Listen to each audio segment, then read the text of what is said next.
বন্ধুরা, আপনাদের জন্য নিয়ে এসেছি 1 থেকে 3 বাজি টার্গেটের 3 সংখ্যার রোলিং সেট। চলো বন্ধুরা, দেখে নিই আমাদের 3 সংখ্যার রোলিং সেটটি কি।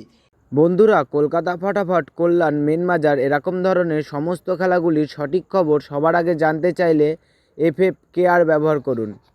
কারণ বন্ধুরা, এখানে আপনি গদিঘরের মতন সব রকম সুযোগ সুবিধা পাবেন। এটি ডাউনলোড করার জন্য গুগলে সার্চ করবেন FFCARE.in, লিখে সার্চ করবেন, করে ডাউনলোড করবেন। এই সেটটা 1 থেকে 3 বাজি টার্গেটে পাস করবেই, হয়তো ম্যাক্সিমাম 4 বাজি টার্গেট যেতে পারে। প্রার্থী 3টি দেখে নিই, প্রার্থীগুলো আশা করি পাস হবে। তো বন্ধুরা, অবশ্যই চ্যানেলটি সাবস্ক্রাইব করবেন, পাস পাবেন। আর যেই বাজিতে পাস পাবেন সেই বাজিতে কমেন্ট বক্সে গিয়ে একটা অবশ্যই কমেন্ট করে আসবেন। তো বন্ধুরা, তোমরা সকলেই সুস্থ থাকবেন, ভালো থাকবেন, ধন্যবাদ।